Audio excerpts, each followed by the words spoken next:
நாங்கள் இந்த இடத்திலே ஒன்று கூடியிருக்கிற காரணம், காரியாலய திறப்பு ஒரு காரணம் என்னவென்று ஊடகவியலாளர்களுக்கு தெரிவுபடுத்துவதற்காக இங்கே நாங்கள் ஒன்று கூடியிருக்கிறோம். கடந்த 14 வருடமாக நான் முஸ்லிம் காங்கிரஸிலிருந்து என்ன செய்தேன், இந்த 14 வருடங்களுக்கும் இந்த சமூகத்துக்கு எத்தனை ஏமாற்றங்களையும் செய்திருக்கிறார்கள். மெல்டால் விஸ்வாசனீய சாதனை. ஏன் இந்த புதிய கட்சி சமகி ஜன காங்கிரஸே என்ற கட்சியை நாங்கள் ஸ்தாபித்திருக்கிறோம். அதுக்கு தலைவராக சுசந்த பூஞ்சிநிலம முன்னாள் அமைச்சர் அவர்களை நியமித்திருக்கிறோம். ஏனென்றால் 14 வருடமாக என்னுடைய நண்பர்களின் ஆலோசனையின்படி நான் அவர்களோடு சேர்ந்து பயணித்து கொண்டிருந்த போது அவர்களுடைய நிலைப்பாடு என்னவென்றால், அவர்கள் தனிப்பட்ட அவர்களுடைய கல்லாக்கள் நிரம்ப வேண்டும், மக்களுடைய நலன்களில் இருந்து சிந்திப்பதற்குரிய காலங்களுக்கு டைம் கொடுப்பதில்லை. ஏனென்றால் சமூகம் சார்ந்த விடயங்களையும் எங்களுடைய சமூகத்துடைய பிரச்சனைகளையும், வருகின்ற பிரச்சனைகள் அபிவிருத்தி சம்பந்தமான விடயங்களை சமூகத்துக்காக செய்ய வேண்டும் என்று இந்த முஸ்லிம் காங்கிரஸை மாமனிதர் அஷ்ரப் அவர்கள் உருவாக்கி சென்றார்கள். தற்போது நான் 14 வருடமாக மிகவும் அவர்களோடு செலவழித்து கொண்டு கஷ்டப்பட்டிருக்கிறேன். ஏனென்றால் என்னுடைய நண்பர்கள் கூறுவது என்னென்றால், பொறுமையாக இருங்கள், இல்லை என்றால் உங்களுடைய குடும்பத்தவர்களை போன்று அங்கும் இங்கும் கட்சியை விட்டு பாய்வது வழக்கம் என்று கூறிவிடுவார்கள் என்பதற்காக கிட்டத்தட்ட 15 வருடமாக பொறுமையாக இவர்களோடு நின்று பயணித்திருக்கிறேன். இங்கே இருக்கிற ஊடகவியலாளருக்கு மிகவும் கூடுதலான விஷயம் தெரிந்திருந்தாலும், ஒரு சில உயர்படத்தில் 14 வருடமாக நான் கண்ணாலே கண்டவன் என்ற அடிப்படையில் இவர்களுக்கு உண்மையாகவே எமது சமுதாயங்களுக்கும் எங்களுடைய பிரதேசங்களுக்கும் அபிவிருத்தியோ, சமூகம் சார்ந்த விடயங்களோ, காணு விடுவிப்பு சம்பந்தங்களோ, எங்களுடைய முக்கியமான விடயங்களை பார்ப்பது அல்ல இவர்களுடைய நோக்கம். இவர்களுடைய கஜானா நிரம்ப வேண்டும். அவர்களுடைய தனிப்பட்ட வழியில் தேட வேண்டும். இந்த 14 வருடமாக உங்களுக்கு தெரியும், இந்த கட்சி சாதித்த விடயம், ஒரு காலேக்கர் காணியை விடுவித்திருக்கிறார்களா? விடுவிக்கவில்லை. கல்முனையை அபிவிருத்தி செய்திருக்கிறார்களா? அபிவிருத்தி செய்யவில்லை.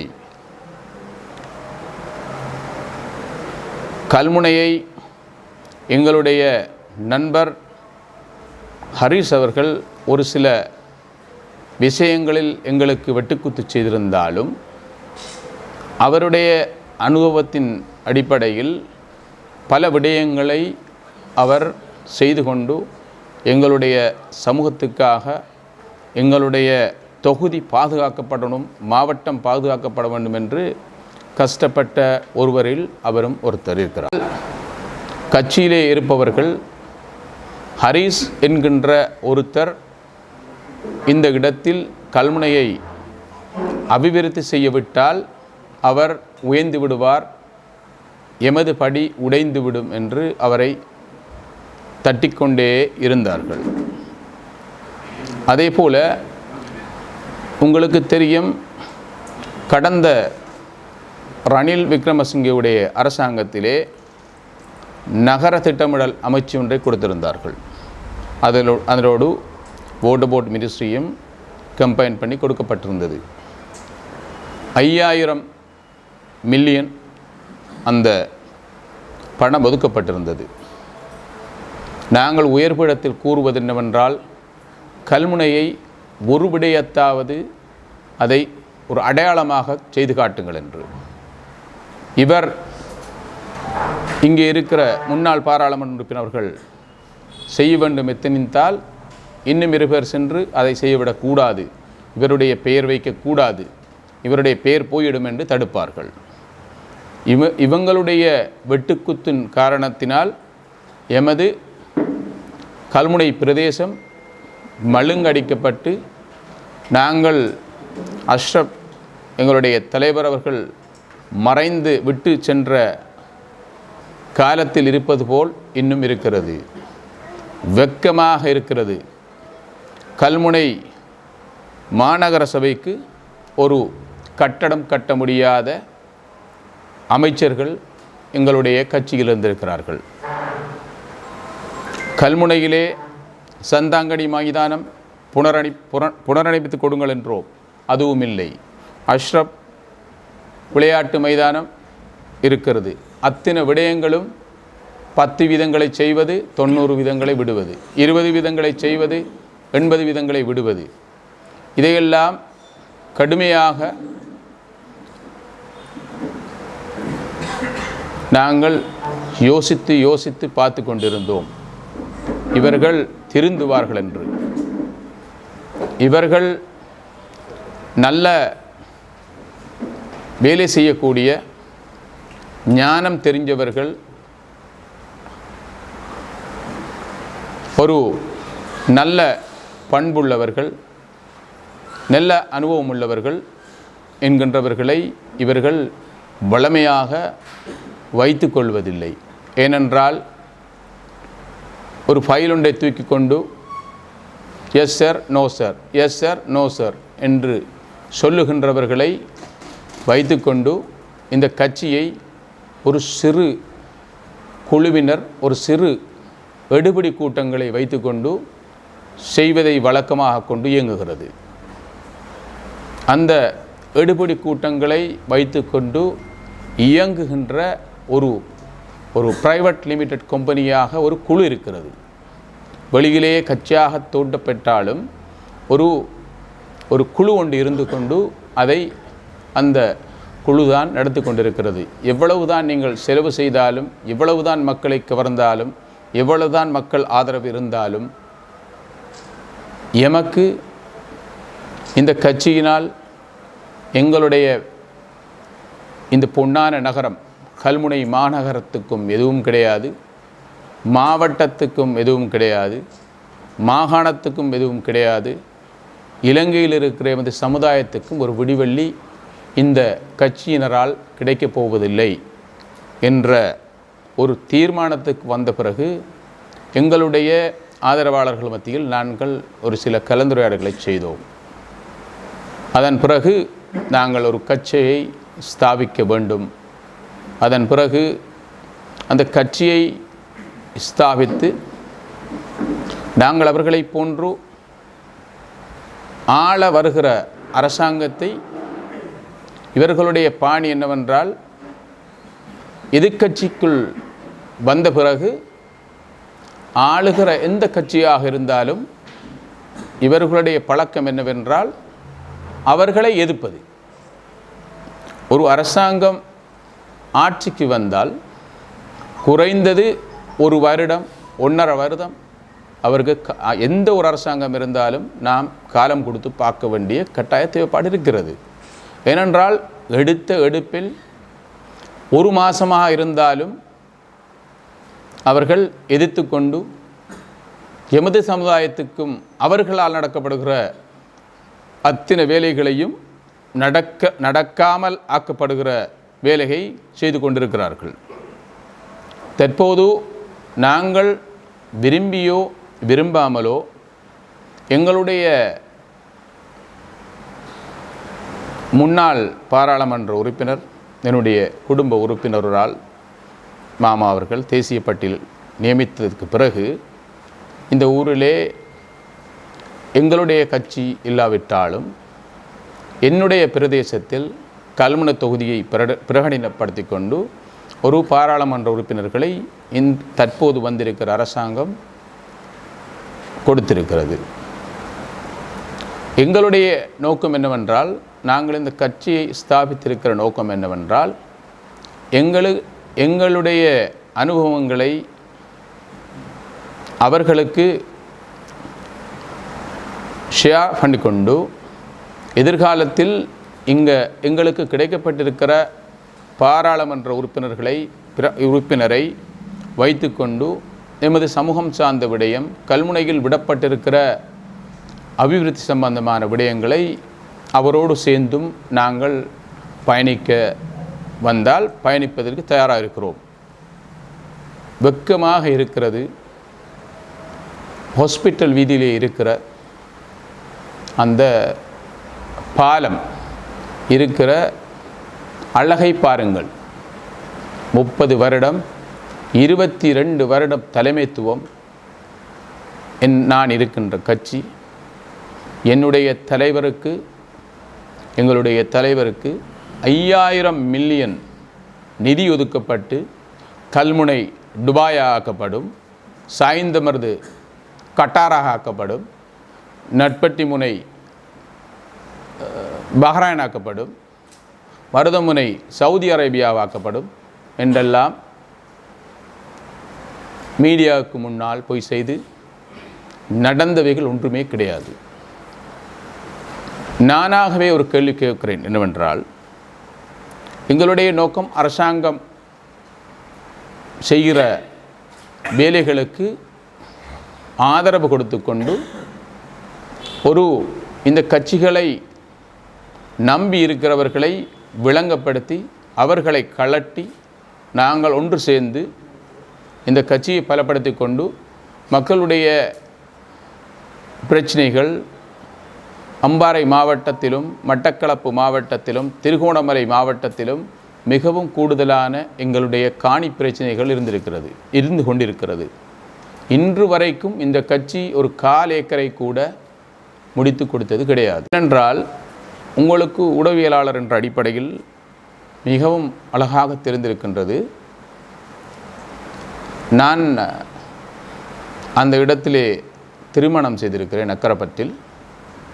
நான் திருமணம் முடித்த போது நான் நினைக்கிறேன் 25 வருடத்துக்கு முதல் 25 வருடத்துக்கு முதல் நான் திருமணம் முடித்த போது அக்கறை பற்றி இருந்த நிலைமை தற்போது அது குட்டி வெளிநாடு போல் அத்தனை அரசாங்க நிறுவனங்களும் அத்தனை கட்டடங்களும், ஆஸ்பத்திரி வேணுமா, போலீஸ் ஸ்டேஷன் வேணுமா, டெக்னிக்கல் காலேஜ் வேணுமா, கோர்ட்ஸ் வேணுமா, அத்தனை விடயங்களையும் அந்த எங்களுடைய கட்சியால் கூறப்படுகிற ஒரு தனி மனிதர் என்று கூறப்படுகிற அத்தாவுல்லாவால் செய்ய இயலும் என்றால், நீங்கள் எத்தனையோ கேபினட் அமைச்சர்களை வைத்து கொண்டிருந்தீர்கள், எங்கட அரசாங்கம் என்று கூறினீர்கள், எத்தனையோ இராஜாங்க அமைச்சர்களை வைத்து கொண்டிருந்தீர்கள், எத்தனை பிரதி அமைச்சரை வைத்து கொண்டிருந்தீர்கள், எத்தனை எம்பியை வைத்து கொண்டிருந்தீர்கள்.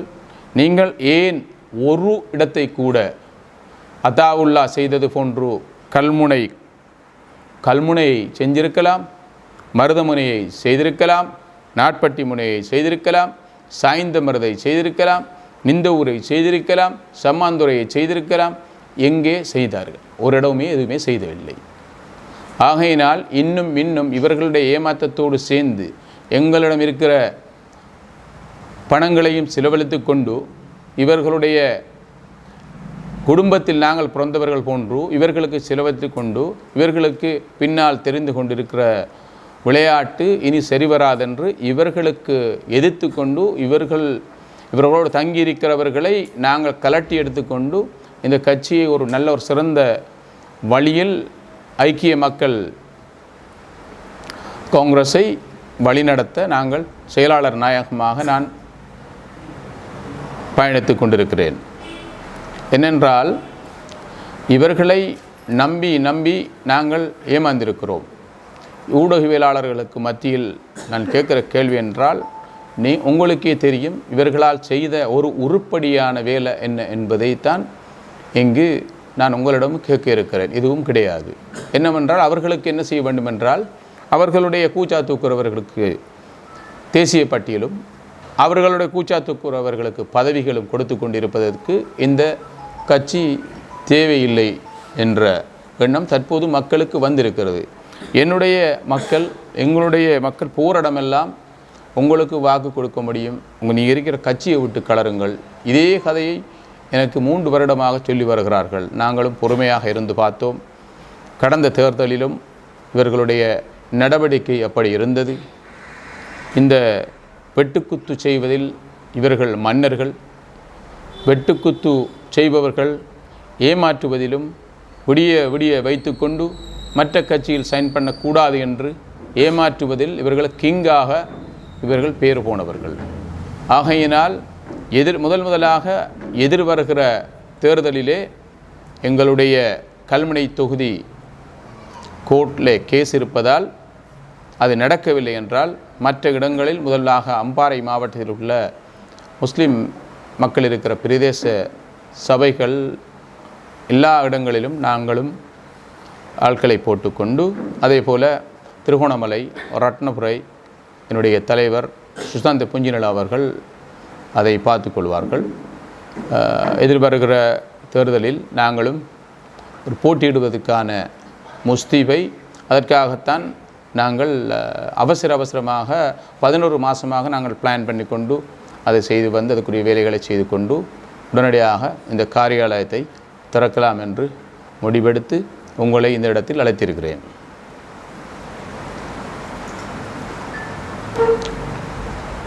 அவர்கள் பொக்கெட்டை நிரப்புறாங்க, இவர்கள் செய்ய விடலைன்னு சொல்கிறாங்க. இவர்கள் யாருங்கிற நீங்கள் அந்த குறிச்சி பேரை சொல்கிறதுக்கு தயங்குறீங்களா? என்னை பொறுத்த மட்டிலே உங்களுக்கு தெரியும், இவர்கள் உழைப்பதற்காக இந்த கட்சியை பயன்படுத்தி கொண்டிருக்கிறார்கள் என்ற விடயத்தை உங்களுக்கு தெளிவாக கூறியிருக்கிறேன்.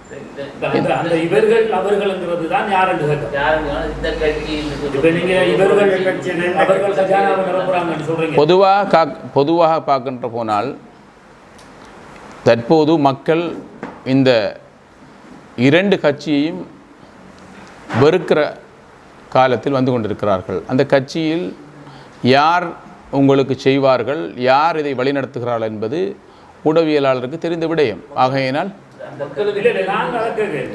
உங்களோட கட்சியில் வந்துட்டு சிலர் பொக்கெட்டை நிரப்புறதுக்காக நிரப்பிக் கொண்டிருக்காங்க, கம்பெனி மாதிரி நடக்குன்னு சொல்றீங்க. உங்களோட முஸ்லீம் அது ஆறு, அதில் ஒரு முக்கியமான சில நபர்களை பேர் கொடுத்து சொல்லுங்க. இல்லை என்னவென்றா என்ன சொல்ல அப்படி இல்லாதவர்களை நாங்கள் நினைச்சுக்க கொள்வோம். இல்லை என்ன விஷயம் என்றால், இது வந்து ஒருவருடைய பேரை குறிப்பிட்டு கூறுவதற்கு, ஏனென்றால் இது வந்து ஒரு கூட்டு கட்சியாக இருக்கிற அடிப்படையில் ஒரு ஆளுடைய பெயரை குறிப்பிட்டு கொண்டு நான் செல்வது ஒரு ஆரோக்கியமாக இருக்காது. ஏனென்றால் ஊடகவியலாளர் முன்னிலையில் நாங்கள் என்ன நடக்கிறது என்பதை நாங்கள் தெரிவித்து கொடுக்கிறோம். அதை நீங்கள் தெரிவித்து நீங்கள் அதை ஆராய வேண்டிய கடப்பாடு உங்களுக்கு இருக்கிறது. ஒட்டுமொத்த கட்சி என்றால் உங்களுக்கு தெரியும், ஒரு குறிப்பிட்ட சாரார் இது சம்பந்தமான வழிநடத்தலை செய்து கொண்டு போகிறார்கள். ஆனால் கிரவுண்டில் இருக்கிறவர்களுக்கு அது மிகவும் தெரிந்தும் அவர்கள் பார்த்து கொண்டு அவர்களை வெட்டி விடுவார்கள் என்ற பயத்தில் இருக்கிறார்கள். எங்களுக்கு அந்த பயம் இல்லை, அதனால் வெளியாக இருக்கிறோம்.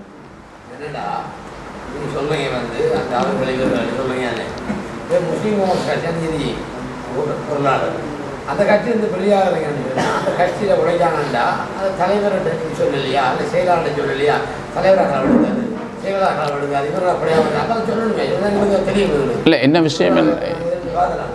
என்ன விஷயம் என்றால், பல தடவைகள் பல விடயங்களை நாங்கள் அவர்களுக்கு எத்தி வைத்திருக்கிறோம். எல்லோரிடமும் எல்லா விடயங்களும் சொல்லியிருக்கிறோம். 14 வருடமாக இந்த விடயங்களை நாங்கள் பார்த்து கொண்டிருக்கிறோம். நாங்கள் ஒரு ப்ரொபோசலை கொண்டு போனால் அதை அங்கே இருக்கிற ஒரு சில குழு ஒன்று இருக்கிறது. அந்த குழுவினர் உடனே வந்து தடுத்து விடுவார்கள். தடுத்தவுடன் அவர்கள் அதை கொண்டு போய் செய்யலாம் என்று எத்தனிப்பார்கள். ஆனால் அதன்படியால் அவர்களுக்கு செய்யாமல் முடிந்துவிடும், செய்ய மாட்டார்கள். நாங்களும் செய்ய போகிறதில்லை. இதுதான் அங்கே நடப்பது வழமையான பழக்கம். 14 வருஷம் முஸ்லீம் 14 வருஷமாக இந்த விஷயம் நடக்குது பார்த்துக்கிட்டு இருந்த பொறுமையான சொல்கிறீங்க. 14 வருஷம் முஸ்லீமோட சொல்லிட்டு விலகி நாட்களில் அப்போ நியாயம் இருக்கிறதா நாங்கள் யோசிக்கலாமா? இல்லை, இந்த முஸ்லீம் காங்கிரஸிலிருந்து விலகியவர்கள் அத்தனை பேரும் இந்த கட்சி சமூகம் சார்ந்த விடயங்களுக்கு இடம் கொடுக்காமல், எங்களுடைய பிரதேச அபிவிருத்திக்கு இடம் கொடுக்காமல், எங்களுடைய காணி விடுவிப்புக்கு இடம் கொடுக்காமல் அவர்களுடைய வேலைகளை செய்வதற்காக இந்த கட்சியை பாவிக்கிறார்கள் என்று நானும் வெளியாகிறேன். அதே போல் அங்கே வெளியாகிற அத்தனை பேருடைய கோரிக்கையும் சரியாக இருக்கிறது. ஒரு ஹைகமாண்ட் மீட்டிங்கில் நீங்கள் படம் எடுத்த ஃபோட்டோ ஒன்று எடுத்து அதிசய படத்தை வெளியே விட்டதுக்காக உங்களோட ஒரு குறிப்பிட்ட ஒரு குறுகிய காலம் ஹைகமாண்டுக்கு இருந்து உங்களை நிறுத்தி வச்சது அவர் செய்தியோடு பார்த்தோம். அந்த கசப்பு அப்போ தான் ஆரம்பித்ததாக நாங்கள் நினைக்கலாமா? இல்லை, என்னை பொறுத்த மட்டிலே நான் ஒரு 4 வருஷமாக இந்த கட்சியை விட்டு வெளியாக வேண்டும் என்ற எண்ணத்தோடு, ஏனென்றால் எங்களுக்கு பொறுத்து கொண்டு இருக்க முடியாது. இவர்கள் சமூகம் சார்ந்த விடயங்கள் எதுவுமே செய்கிறதுக்கு இவங்க தயாரில்லை.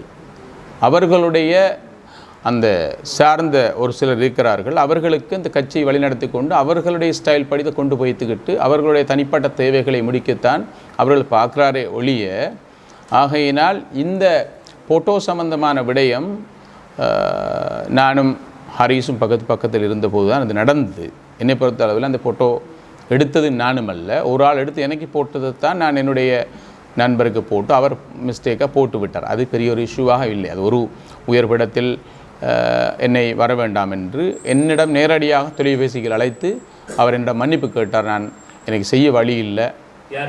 என்னுடைய தலைவர் ஓமோம் அவர் ஃபோனில் என்கிட்ட தெளிவாக கேட்டார், மன்னித்து இல்லை நான் என்னுடைய தலைவர் என்று கூறியிருக்கிறேன். நான் என்னுடைய தலைவருக்கு என்னோட கால் பண்ணி நான் வெரி சாரி ஐயா, நான் அதை கொஞ்சம் செய்ய வேண்டி வந்துட்டு நான் மன்னிச்சுன்னு சொன்னார். பிறகு இந்த விளக்கத்தை கடந்த நான் போன கடைசி ஹைகமாண்ட்லேயும் அவர் கூறினார். எப்படி என்றால், நான் போன முறை நடந்தது அதை நான் செய்திருக்கக்கூடாது, அதை அடுத்து நான் அதை பிரச்சனையை கொஞ்சம் ஷார்ட் அவுட் பண்ண தான் செய்தேன், நான் அவர்கிட்ட ஃபோனில் மன்னிப்பு கேட்டேன் என்றும் கூட அவர் சொன்னார். உயர்படத்திலே அவரை ஒரு சில விளக்கங்களுக்கு விடுவதில்லை. அந்த பழக்கம் அங்கே இருக்கிறது, அது சில பிரச்சனைகள் உள்ளே இருக்கிறது. ஆகையினால் இந்த கட்சியை இருந்து நல்லவர்களை பிரித்து கொண்டு நாங்கள் பயணிக்கலாம் என்ற எண்ணம் இருக்கிறது. வழி நடத்துகிறாங்கன்னு சொன்னால் ஒரு சட்ட முதுமானி இந்த கட்சியின் மிகவும் 20-25 தலைவர் இருக்கிறார். அவரை பிள்ளையாக வழி நடத்துறதுக்கு அவரை கூட புத்திசாலி ஒரு ஆளாக இருக்கிறார். இல்லை, அவர் சட்ட முதுமானி படித்தவர் என்பதை நான் ஏற்றுக்கொள்கிறேன். அவர் கொஞ்சம் அவரிடம் கேளுங்கள். எங்களுடைய கட்சியுடைய ஆதரவாளர்கள் இல்லை என்றால் ஒரு பொதுமகன் அவர் இருந்த 5 வருடத்துக்குள் நகர திட்டமிடல் அமைச்சு, போர்டு அமைச்சு, அந்த அமைச்சிலே இங்கே இருக்கிற ஒருவர் யாராவது ஒரு நாள் ஒரு புதன்கிழமை பப்ளிக் டே என்று கூறுகிற மக்கள் தினம் ஒரு நாள் சந்தித்திருப்பாரா? அவர் சந்திப்பதில்லை. அந்த அமைச்சிலே இருந்து உதவி செய்யக்கூடிய ஒருத்தர் இருக்கிறார், இந்த நைமுல்லா என்கிற செயலாளர். அவர்களினால்தான் நாங்களும் சில வேலைகளை செய்து கொண்டு இருந்தோம். ஏனென்றால் அங்கு ஒரு சில எடுபிடிகளும் பிழையாக வழிநடத்தி கொண்டு பின்னுக்கும் முன்னுக்கும் தரகர்கள் என்று கூறு, அந்த தரகர்களை வைத்துக்கொண்டு பின்னுக்கும் முன்னுக்கும் பொய்களை கூறிக்கொண்டு இந்த வழிநடத்தல்கள் நடந்து கொண்டிருக்கின்றன. 2018ஆம் ஆண்டிலே உங்களுக்கு தெரியும், இங்கே நடைபெற்ற தேர்தலிலே, அந்த தேர்தலிலும் கூட அந்த கிழமை கூட 10,000 வாக்கு எங்களுக்கு இருக்கிறது சாய்ந்த மருதில் என்று கூறிய மடைமைகள் தான் இதை பிழையாக வழிநடத்தி கொண்டிருக்கிறார்கள். கடந்த தேர்தலிலும் கூட 12,000 வாக்குகளை நாம் பெற்றுவிடலாம், 1000 வாக்குத்தான் பிரிந்துவிடும் என்று கூறி தேர்தல் கேட்க வந்தவர்களும் இங்கே இருக்கிறார்கள். இதைப்போல மடையர்கள் இருப்பதை விட்டு கவலை அடைகிறோம். அவர்களோடு நாங்களும் சேர்ந்து பயணிப்பது பிழை என்று தான் நாங்கள் எது செய்தாலும் பரவாயில்லை, கட்சியை ஸ்தாபிப்போம் என்ற எண்ணத்தில் வந்திருக்கிறோம். நூற்றுக்கு 200 அநியாயம். அநியாயம் என்றால் எங்களுடைய ஆட்கள் நினைத்து கொண்டிருக்கிறார்கள் இதுக்கு பின்னால் ஹரிஸ் மட்டும்தான் இருக்கிறார் என்று. அது மட்டுமல்ல, நிறைய இருக்கிறார்கள். உள்ளே ஹரிஸுடைய படத்தை பார்த்திக்கொண்டு நிறைய சக்திகள் அதை கொடுக்காமல் விடக்கூடாது என்று விடாப்பிடியாக இருந்து தலைவரை பிழையாக வழிநடத்திய தெரியும் எங்களுக்கு, தெரியாமலும் இல்லை. பிழை சமூகத்துக்காக அந்த கட்சியோட இணைந்து பயணித்த சொல்றீங்க, சமூகத்துக்கு ஆட்சியில் உழைக்க வந்தார்கள் நினைக்கிறார்கள். உங்களை முஸ்லீம்களை சேர்ந்து உங்களுடைய பொருளாதார தொழிலாளர்கள் உங்களுடைய பணங்களை பயன்படுத்தி கட்சியை விளக்க வேண்டும், அவர்களை வளர்த்து கொண்டு பயனடைஞ்சார்கள் தானே. உங்களை ஒரு சமூக அரசியல் பதவிக்கு கொண்டு வர விடாமல் உங்களுடைய பணங்களை பயன்படுத்துவது தான் மேன்மையார்கள் என்று ஒரு கதை ஒன்று பரவலாக சொல்லப்படுது. அதை பறிகொள்ளணும்.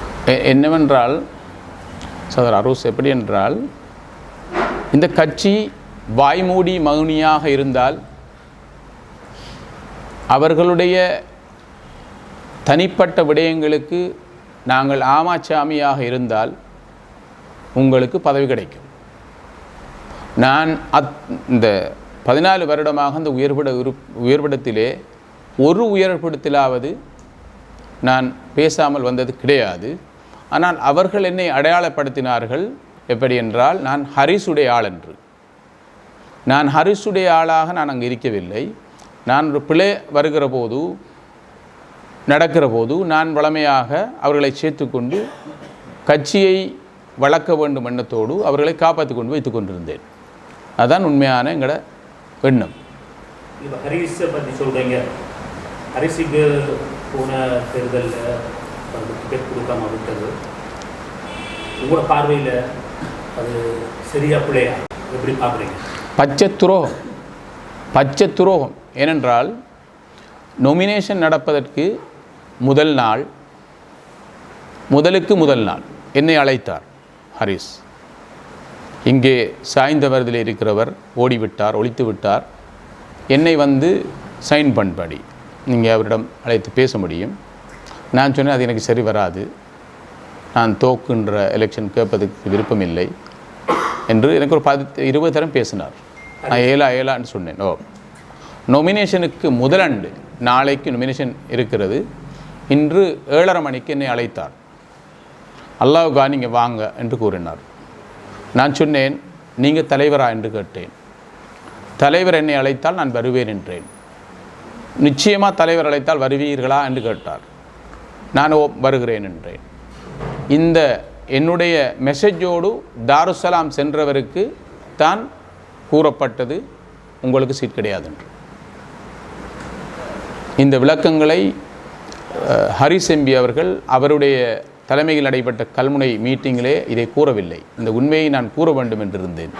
இதுதான் உண்மையாக நடந்தவர். அது துரோகம், பச்சை துரோகம். அவரை ஏனென்றால் மிகவும் தெளிவாக தெரியும், இவரை போட்டால் அவர் வெல்லுவார். இவங்களுக்கு விருப்பமானவர்கள் வரமாட்டார்கள். இவருக்கு விருப்பமானவர்களுக்கு தேசிய பட்டியல் கொடுக்காமல் போய்விடும் என்ற எண்ணத்தில் அவர் திட்டமிட்டு வெட்டப்பட்டார்.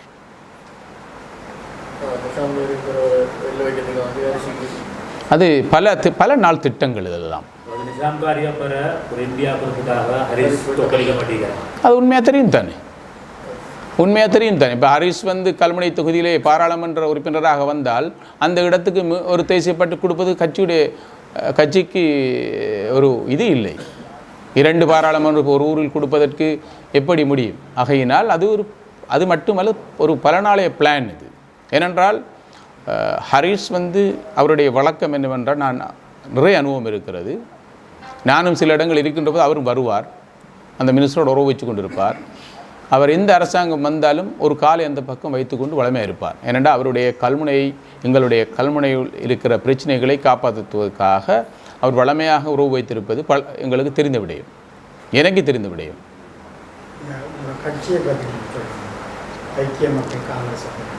ஐக்கிய மக்கள் காங்கிரஸ் நாங்கள் நிறுவியிருக்கிறோம்.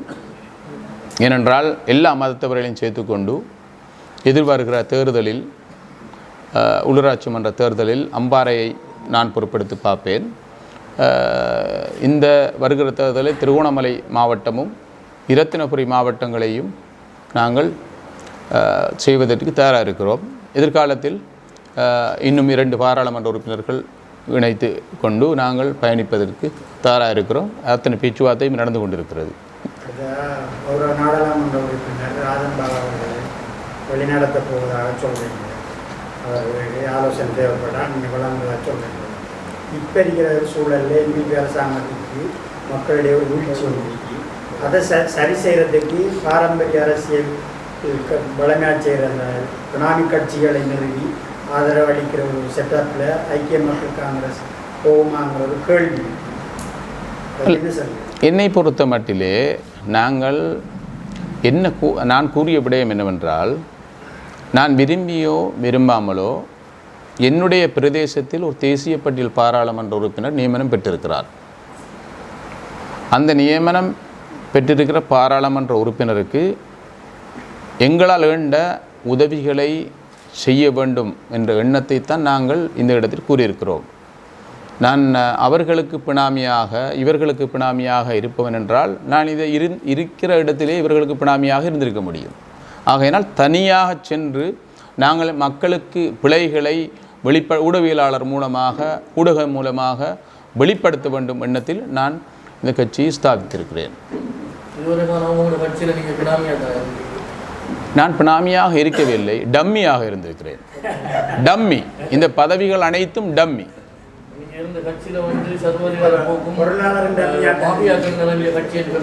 ஓம் டம்மி. மனவேதனை தான் சொல்கிறேன். நீங்கள் ஆமாச்சாமியாக இருந்தால் நீங்கள் இருக்க முடியும். நீங்கள் ஆமாச்சாமி போடாமல் விட்டால் எஹியாக்கான் ஒவ்வொரு உயர்படத்திலும் பேசியிருக்கிறார். அதனால் பதவி கிடைக்காது. ஆமாம், 100க்கு 100%. பிரதி பொருளாளராக பிரதி தலைவராக பதவி உயர்த்தப்பட்டதன் பின்னர் பிரதி பொருளாளராக இருந்த எஹியாக்கானை பொருளாளராக ஆக்கவில்லை என்ற ஒரு காரணத்திற்காகவே கட்சியோடு வெளியேறியதாக ஸ்ரீலங்கா முஸ்லிம் காங்கிரஸ் தரப்பில் பல்வேறு குற்றச்சாட்டு சமீபத்தை நாட்களில் வெளிவருகின்றது. பதவி ஆசையினால் எஹியாக்கான் கட்சியோடு வெளியேறினார் என்ற குற்றச்சாட்டை எவ்வாறு பார்க்கின்றது? இல்லை, என்னை பொறுத்த மட்டிலே ஃபைசால் காசிம் அவர்களுக்கு போன முறை பதவி கொடுக்கவில்லை. என்னுடைய பொருளாளராக ஏகமனதாக தெரிவு செய்யப்பட்ட பதவியை நான் விட்டு கொடுத்தேன் அவருக்கு. அவரிடம் நீங்கள் தொடர்பு கொண்டு கேட்கலாம். பிரதி பொருளாளரை நான் எடுத்துக்கிறேன், அவர் கொடுங்கள். அவர் வராத கூட்டத்திலே நான் கூறியிருந்தேன் கொடுக்க சொல்லி.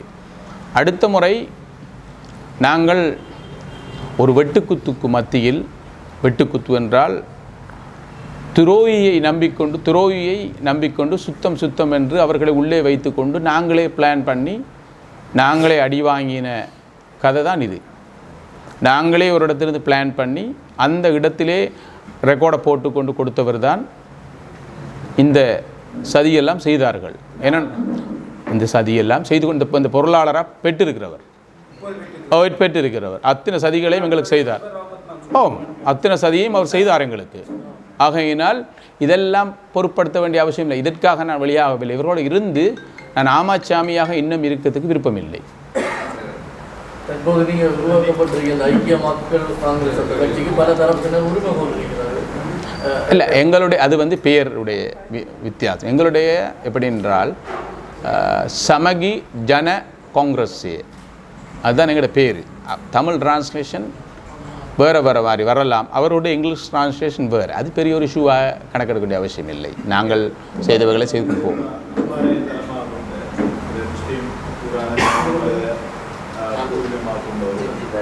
முஸ்லிம் பிராந்தியங்கள் எடுத்துக்கொண்டால் நமது பிராந்தியங்கள்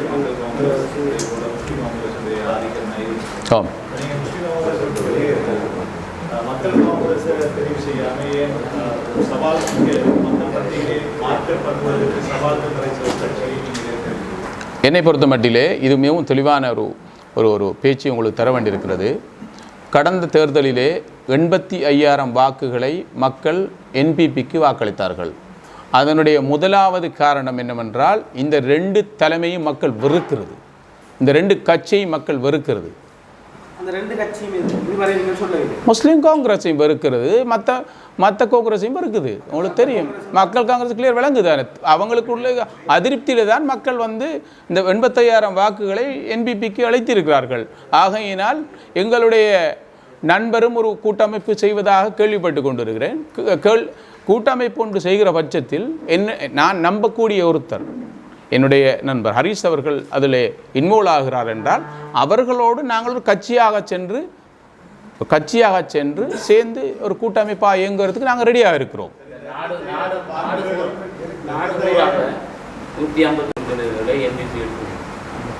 எல்லா கட்சிகளையும் அபிவிருத்தி அடைந்து தான் வாக்கு பண்ணிக்காங்க பொதுவானது. அப்படியா இருந்தால் நீங்கள் ஏன் இவ்வாறு இந்த 2 முஸ்லீம் கட்சிகள் மீது குற்றச்சாட்ட முடியும்? ஏனைய கட்சிகளும் அவ்வாறு மக்கள் அதிருப்தி அடை என்னை பொறுத்த மட்டிலே நாங்கள் இந்த பிரதேசத்தில் வாழ்கிறவர்கள். பொதுவாக நாங்கள் பிரதிநிதித்துவப்படுத்துகிற 2 கட்சி தான் இங்கே முஸ்லீம் காங்கிரஸுக்கு பிறகு இந்த மக்கள் காங்கிரஸ் ஷாட்டுடைய தலைமையில்ங்கிற கட்சி தான் மெயினாக இங்கே இயங்கி கொண்டு வந்தது.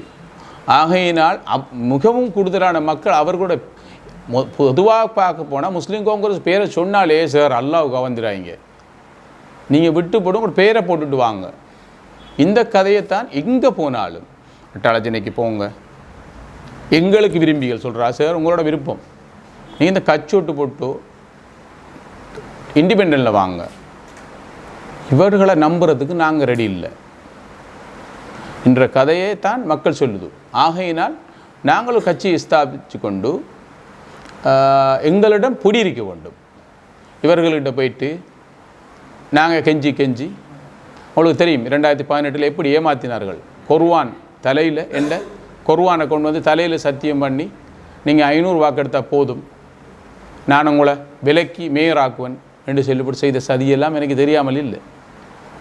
இப்போ ஆகையினால் இன்னும் இவர்களை நம்பிக்கொண்டு தெரிவதை விட்டுவிட்டு நாம் ஒரு சிறந்த வழியில் செல்வது நல்லம் என்ற அடிப்படையில் தான் வந்திருக்கிறோம்.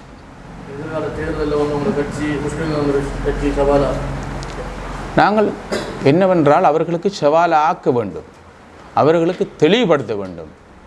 இப்படித்தான் நாங்கள் இருக்கிறோம் என்று 2 வாக்கு கூட எடுக்காதவர்களை ஜீப்புகளில் ஏற்றிக்கொண்டு இருந்தால் அவர்களுக்கு எத்தனை வாக்கு விழும் என்றதை அடுத்த உள்ளூராட்சி சபையிலே விளங்கட்டும். கல்முனை மாநகர சபை நாம் பிடிக்கலாம் சார், நாம் பிடிக்கலாம். ஜீப்பில் 2 வாக்கு எடுக்கல, அது ஜீப் பிடிக்கலாமா கல்முனை மாநகர சபை?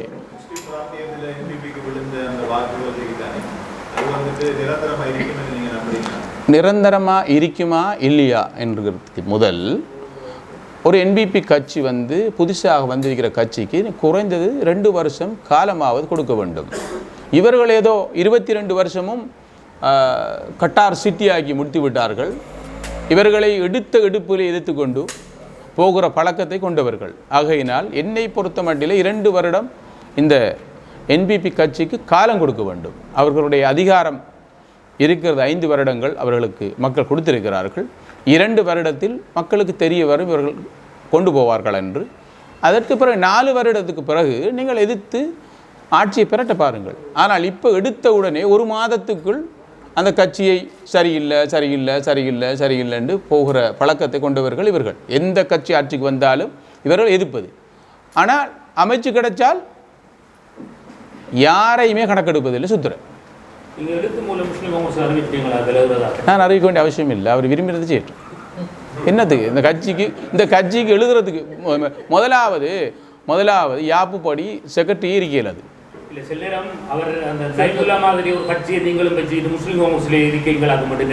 இல்லை. நைமுல்லாவுடைய கட்சி இருக்குதானே, நைமுல்லாட கட்சி காங்கிரஸில் இருந்த கட்சி. இப்போ அதுக்கும் இவருக்கும் தொடர்பு இல்லை. அந்த கட்சி அவர் தனியாக இயக்கிறார். இல்லை நாங்கள் அந்த நைமுல்லா என்கிறவருடைய பழக்க வழக்கங்கள் நான் 14 வருஷமாக பழகிறேன். அவர் ஒரு தூய்மையான மனுஷன், அவர் ஸ்ட்ரெயிட் ஃபார்வர்ட். ஐக்கிய மக்கள் காங்கிரசுடைய பொதுச் செயலாளராகவும் ஸ்ரீலங்கா முஸ்லிம் காங்கிரசுடைய பிரதி பொருளாளராகவும் சமகாலத்தில் இருக்கிறார். இல்லை நான் என்னவென்றால் நான் பண்ண வேண்டிய அவசியம் இல்லை, அவர் பண்ணட்டும். அந்த கட்சி ரிசைன் பண்ணினா தான் என்ன, பண்ணாது தான் என்ன. அங்க எங்க இருக்கு அசனாலி போனது ஒரு புத்தகம் இருக்கா?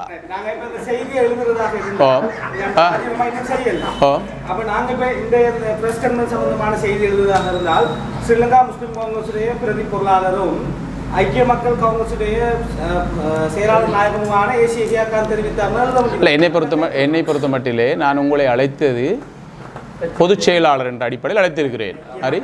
இந்த கட்சிக்கு ஏன் பாப்பா லெட்டர் எழுதணும்? இப்போ அசனால் இருந்தால் அவர் பேக் வச்சிருப்பார் லெட்டர் வைக்கிறதுக்கு. இது எங்கே பாப்பா போடுற? இப்போ அதெல்லாம் முடிஞ்சு எஸ்எம்எஸும் தேவையில்லை, எஸ்எம்எஸும் பார்க்க அதுவும் தேவையில்லை. அங்கே அழிக்க வேண்டிய ஆளும் இல்லை, ரிசீவ் பண்ணுறதுக்கு அங்கே ஆள் இல்லை. கட்சி இந்த வந்து ஒரு ஆள் செயலாளர் நாடாளுமன்ற உறுப்பினராக வந்தால் அதில் யாகுபடி செயலாளர் அறிக்கையிலாங்கிற அது ஒன்று பரவுது. அது உண்மைதானா? இல்லை, அது அப்படி இருக்கி அது உயர்படத்தில் உள்ள ஆக்கள் ஒப்ஜெக்ட் பண்ணினா தான் அதுக்கு நடவடிக்கை எடுக்கலாம். அது அவங்க பேச மாட்டாங்களே, பேசினா அடித்து கேளுங்களேன். உங்களோட கபூர்ல இருக்கிறவங்க இப்படி இருக்கு என்ன செய்வோம்னு சொல்லி, என்ன வாப்பா செய்கிற, என்ன வாப்பா செய்கிற, நாங்கள் கதைச்சா என்ன நீக்கி போட்டுருவாரே பாரு. நாங்கள்லாம் தைரியமாக பேசுகிறவர்கள். அரிசம்பியுடைய நிலைமை, நான் அவரை எதிர்பார்த்து கொண்டிருந்தேன். எதிர்காலத்தில் அவருடைய நடவடிக்கை எப்படியாக அமையுமோ அதன்படி நாம் சேர்த்துக்கொண்டு போகலாம், இல்லை அவரோடு நாங்கள் ஒரு ஒப்பந்தத்தில் செல்லலாம் என்ற அடிப்படையில் நாங்கள் இதை ஸ்தாபித்திருக்கிறோம். சுசந்த புஞ்சி நிலைமை என்பவர் உங்களுக்கு தெரியும், பல அமைச்சுகளை நேஷன் பில்டிங் அமைச்சராக, ஸ்டேட் அமைச்சராக இருந்திருக்கிறார். என்டர்பிரைசஸ் மினிஸ்ட்ரியில் இருக்க போது நான் அவருடைய அமைச்சில் கோஆர்டினேட்டிங் செக்ரட்டரியாக இருந்திருக்கிறேன். அவர் பல வேலைகளை செய்திருக்கிறார். ஆகையினால் அவரை வைத்துக்கொண்டு செய்யலாம் என்ற எண்ணத்தோடு நாங்களும் அவரை இணைத்து பயணிக்கிறோம்.